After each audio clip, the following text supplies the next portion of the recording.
Brother Penn, first of all, I'm thankful that you're here today to speak with us and feeling better and doing better. And would you like to share with us a little bit about how you came to your conclusion that's called the divine ratio? I'd be happy to, Tim. I've opened my Bible to 2 Peter chapter 3, and you know that we're both very familiar with that now because we wrestled with it for a while. And there were things here that puzzled me.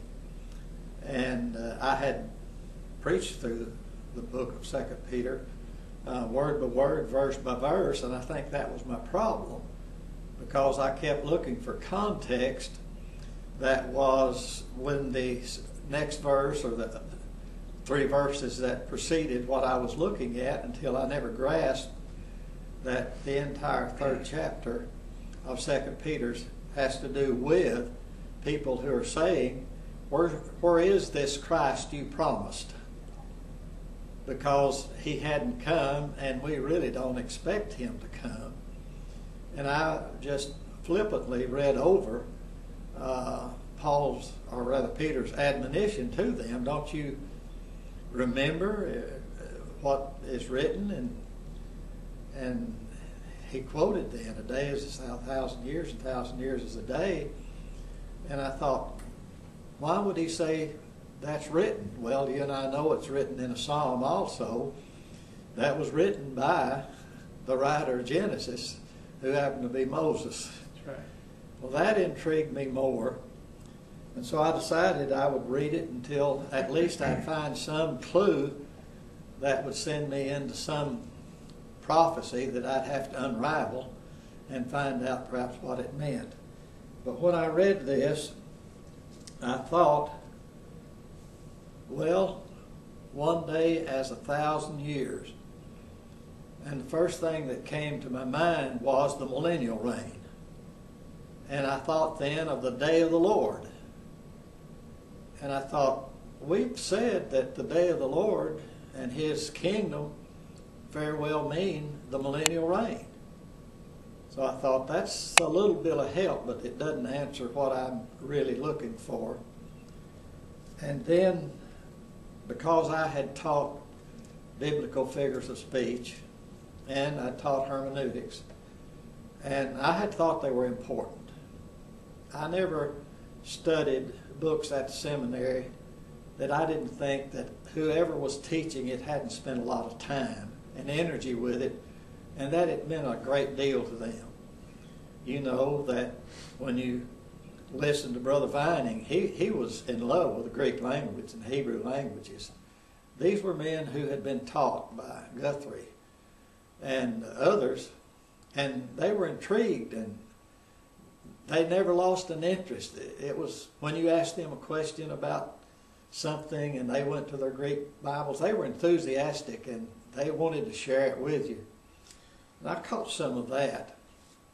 And so I looked at this, and it resembled to me what I thought was a simile, the as and so. As Moses lifted up the serpent in the wilderness, even so must the Son of Man be lifted up. And I read it again, and I said, I think it qualifies. So I got Brother Capel's book,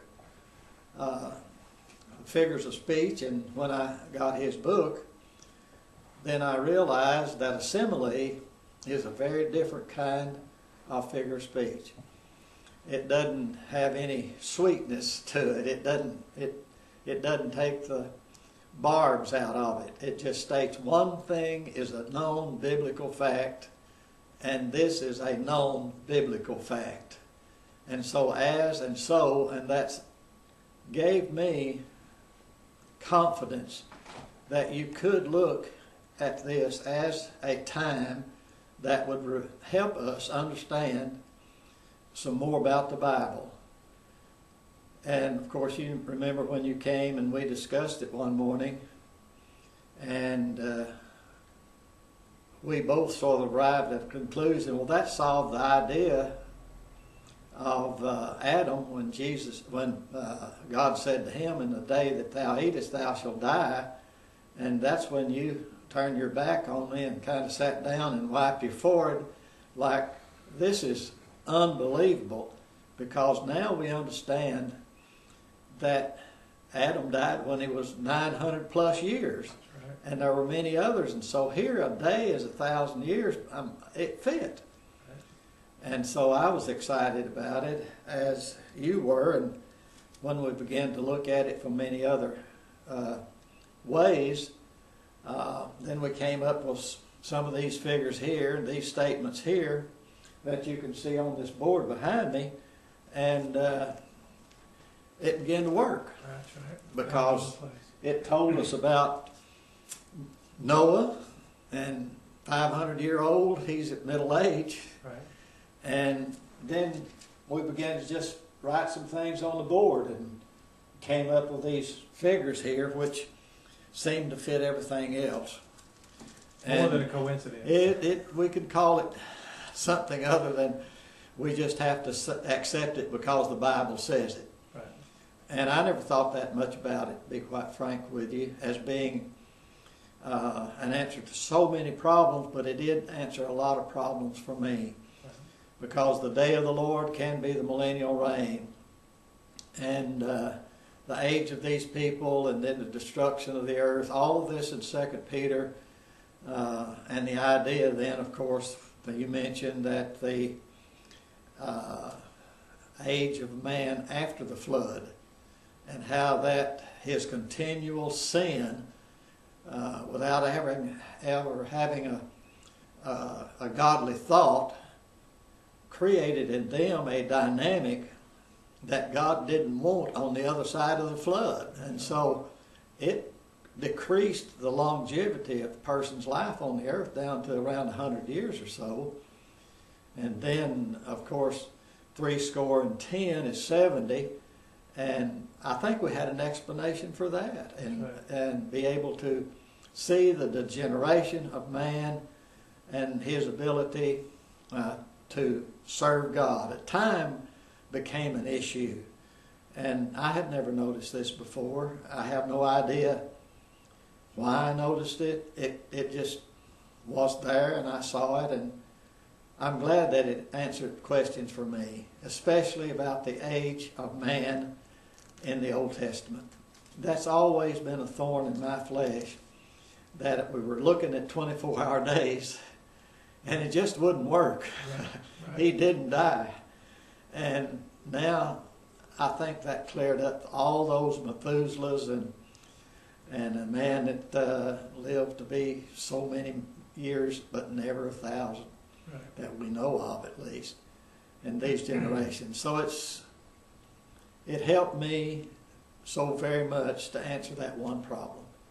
But then it also answers the age of the earth in two different ways. That's right. You can use one way of arithmetic, or you can answer another. And you can come up with those who believe the earth is about 15,000 years old. And if you're looking at it through a particular prism, then that's fine. That's right. Or you can say that the earth is 4.3 billion years old, and you're looking at that through another prism, and that's acceptable also.